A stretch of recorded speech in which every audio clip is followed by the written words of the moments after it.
like and subscribe for more. It's not unusual to hear sirens at night. This city hums with chaos. But this one was different. It was everywhere, coming from phones, radios, TVs. Even my old smoke detector started blaring. Then came the alert. A voice, calm, synthetic, too calm, cut through the noise. Emergency alert. Chicago is not safe. Stay indoors. Do not look outside. Do not make noise. Avoid reflections. Trust no images. I sat up, groggy, heart hammering, trying to blink away the dread. I checked my phone. No service, no Wi-Fi. Just the alert, over and over. I thought it was a hack. Some viral stunt maybe. But then I heard it. Something outside. It wasn't thunder. It was more like a groaning, metallic scraping across the streets. Like buildings shifting in pain. I crept to the window, instincts battling curiosity. I remembered the warning and stayed back. But I saw the sky. It was wrong. The skyline, the one I've known my whole life, was melting. No, bleeding. Towers flickered like dying neon, and Lake Michigan. It wasn't a lake anymore. It churned upward, into the sky, as if gravity had given up. I backed away, tripped over a chair, hit the floor hard. Then I heard the knock. 4 sharp raps. A pause. 3 more. My neighbor Sandra whispered through the door. "Let me in, please. Something's wrong with my eyes." I stood, hand on the knob. She sounded terrified. But then she said it again. "Let me in, please.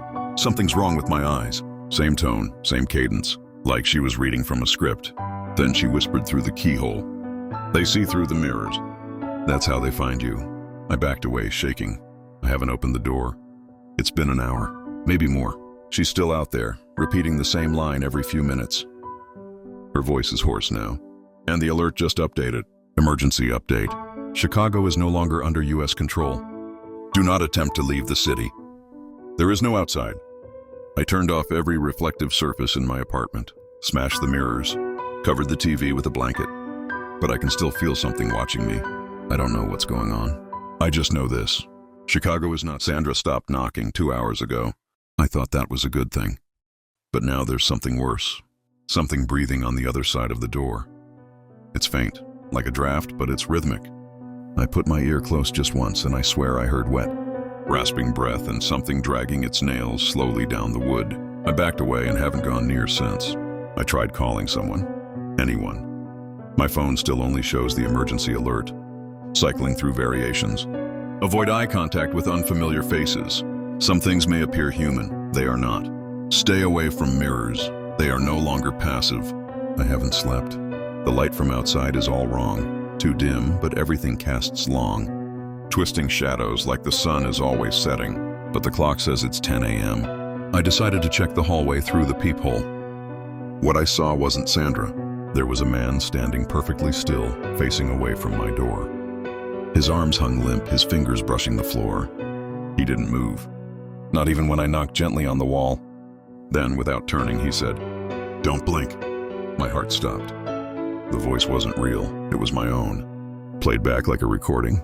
I dropped to the floor and crawled to the kitchen. I turned on the sink to drown out the silence. Something in me knows I'm not supposed to hear the quiet. It hums like a secret. I made the mistake of glancing at the microwave's reflection. Something was in it, behind me. Tall, gaunt. Its face looked like it had been sketched by a shaking hand. Smudged eyes, no mouth. Just a hole where one should be. I turned, nothing there. But now, every reflective surface in the apartment shows it. And every time I look, it's closer. I've barricaded the bathroom. The mirror's in there, locked away. But I hear it scraping, like it's inside the glass, trying to get out. Another alert came through. Warning, do not trust your own memory. If you cannot remember what you were doing 5 minutes ago, seek shelter immediately. Do not trust yourself. I can't remember what I was doing 5 minutes ago. I think I heard myself walking around in the hallway. But I never left the apartment. She tried the TV and unplugged it. Didn't matter. It turned on anyway. No sound. Just a frozen image, me sitting in my apartment staring into the screen. But I wasn't alone. In the reflection, standing behind me was a figure, tall, head bent too low. It looked like its neck was broken. Its hands rested on my shoulders, fingers impossibly long. I turned around fast. Nothing there. But when I looked back at the TV, the image had changed. I was gone.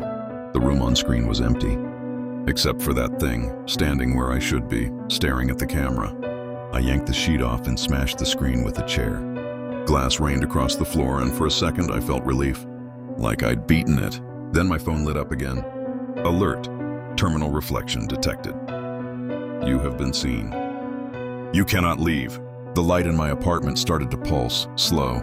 Red flashes from the window, like a heartbeat. I peeked through the blinds. The streets are empty. No cars, no people, but the shadows move like they're alive. I saw one stretch up a brick wall, against the angle of the light, and slip through a second-story window. I don't think the city is real anymore. Something is wearing it like a mask. I heard laughter from upstairs, Mrs. Ketterman's unit. She's in her 80s, sweet lady. Always gave me too much candy on Halloween.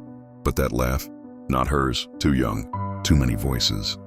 It sounded like a crowd imitating a person. I ran to the hallway door, looked through the peephole. The man was gone, but something had been scratched into the wood of the opposite wall. A single phrase over and over. You aren't where you think you are. I should have left when the sirens started.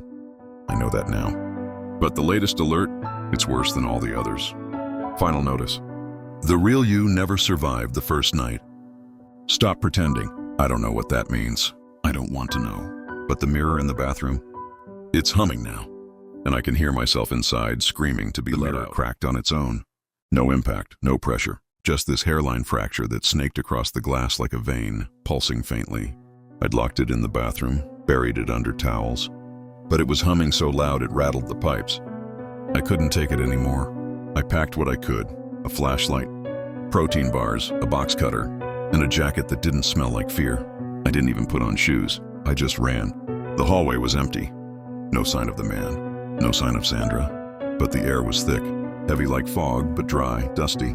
The emergency exit sign flickered overhead, casting green flashes that made my shadow stutter like a broken film reel. I opened the front door to the street. The city was dead. No cars, no sirens. Just silence, except for a low hum beneath everything, like a cello string vibrating through concrete. Smoke curled from sewers. Streetlights flickered, even though it was broad daylight, or maybe dusk. The sky couldn't decide. It was gray with a red seam tearing through the clouds like a wound.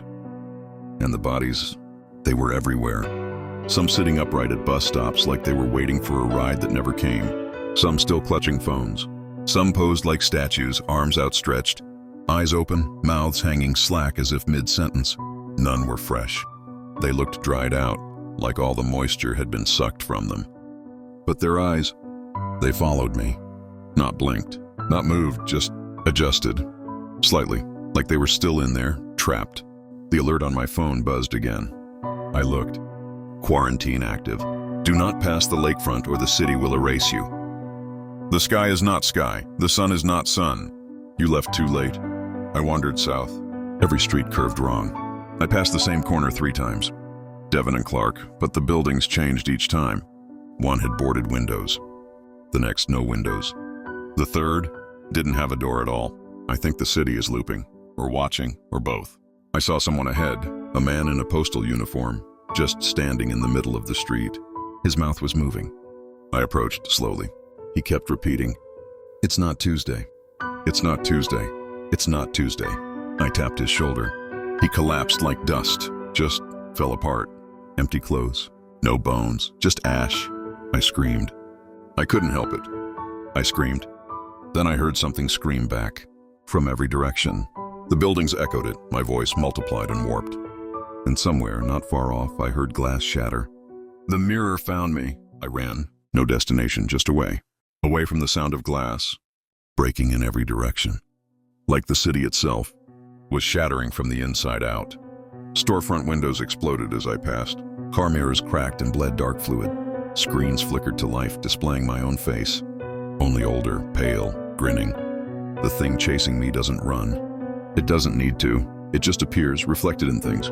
It grows closer with every surface. I needed to get to the edge. The alert said not to. It said the lakefront would erase me, but maybe that's what I want. If I'm already dead, maybe it's better than being watched by my own reflection. I followed broken signs and twisted street names. What used to be Michigan Avenue was now a trail of collapsed buildings and twitching shadows. I passed a Walgreens filled with mannequins that had human teeth. The skyline was dissolving behind me, towers sagging, windows stretching like warm wax. One of them was bent completely in half. Then I saw it. Lake Michigan, but it wasn't water anymore. It was glass. A vast cracked mirror stretching out into the horizon. It reflected nothing, not the sky, not me, just darkness beneath. A bridge stretched over it, Navy Pier, or what was left, bent, melting, but still standing. I stepped onto it. The mirror lake shimmered below. I looked down. No reflection. Then I blinked, and I was in the water. A dozen of me, pale, wide-eyed, floating just beneath the surface, mouths open in a silent scream. Some had blood running from their ears. Others had mirror shards growing from their skin. I stumbled back. The thing was behind me. It stood at the edge of the pier. My exact height, my exact shape. No face, just the faintest outline of features like a fogged-up mirror. It raised its hand. So did I. But I wasn't raising mine. I turned and ran down the pier, farther than I should have been able to. The distance stretched, like the city didn't want me to leave. At the very end, there was a door, a freestanding black door with no walls, just standing there against the sky. On it, etched in red, were the words, "Leaving is accepting. Enter to forget. Look back to die." I reached for the handle, and behind me I heard my own voice whisper, "Don't forget who you are." But I don't remember who that is anymore. My hand touched the doorknob. Cold, metal, real. Everything else, the city, the shadows, the corpses with twitching eyes, felt like a fever dream. But this door, it pulsed with reality, like it wasn't part of Chicago at all, like it had been inserted here. I didn't look back. I couldn't. The last alert was burned into my mind. Look back to die. The voice behind me, my voice, was getting closer. Each time it spoke, it got the words almost right. Don't forget who we is. It stuttered like a broken radio, learning how to be me. I gripped the handle tighter, then opened the door. There was no sky, just fog, endless and thick, but warm, almost like breath. I stepped through, and the moment I did, the sound of Chicago stopped. No sirens, no humming, no glass. Only my heartbeat. I walked. Each step made a soft splash, like I was in ankle-deep water, though there was none. The fog began to form shapes, buildings, but ancient ones, twisted, crumbling, more like memory than matter. Then I saw them. People, kind of. They wandered in silence, their faces blurred, features unstable, like someone had tried to erase them but gave up halfway. They didn't react to me. They didn't speak. But some of them looked familiar. A man in a Cubs hat, my father. A woman humming off-key, my third-grade teacher. Each face flickered into clarity for a second, then melted back into fog. And in the center of it all, a giant mirror, taller than any skyscraper, growing out of the fog like a monolith. I walked toward it. My reflection was there, but it wasn't copying me. It stood still while I moved. Its eyes bled. It smiled and whispered, "You left. You chose this. Now you can't go back." Behind me, the door slammed shut. I turned around.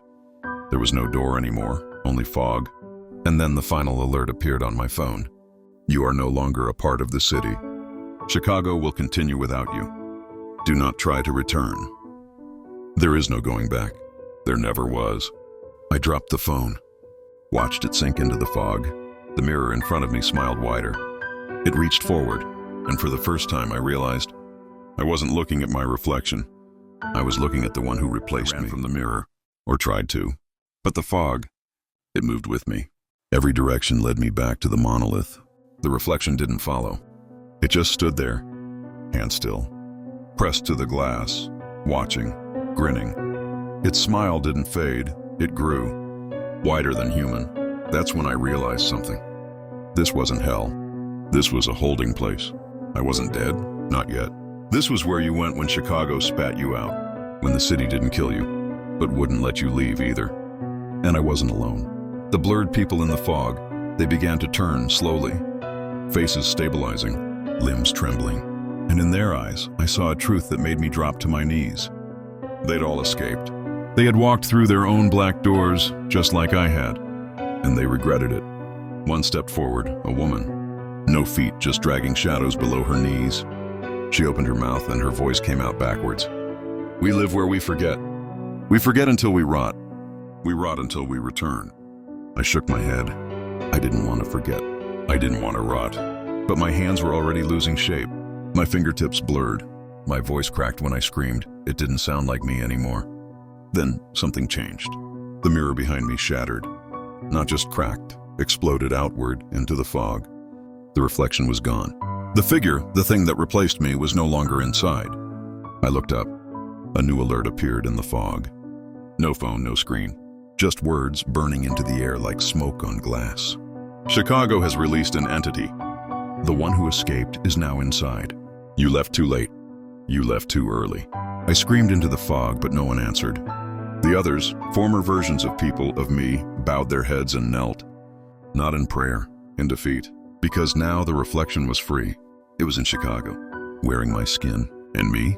I'm in the fog, waiting, changing, just like them. I see through its eyes now.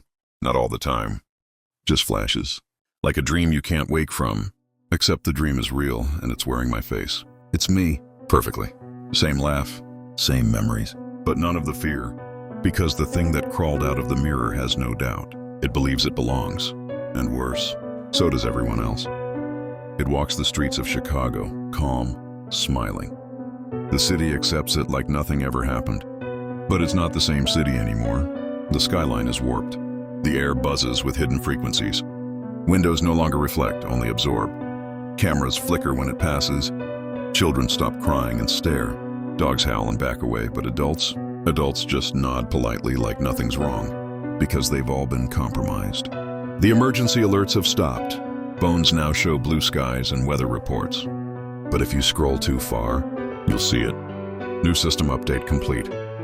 You are now safely inside. Inside what? No one asks. No one remembers how to ask.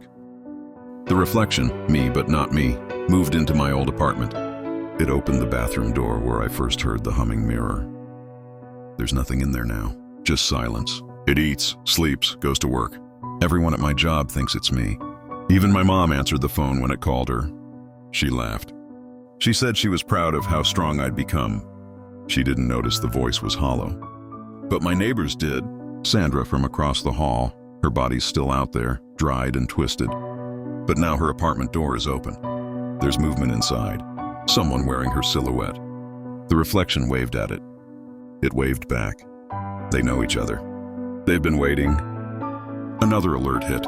Not on screens. This one in the sky itself. Clouds twisted into letters. The sun flickered like a strobe. The city is no longer in quarantine. It is now a host. A host. Chicago isn't trapped anymore. It's infected. And the thing in my skin, it's only the first.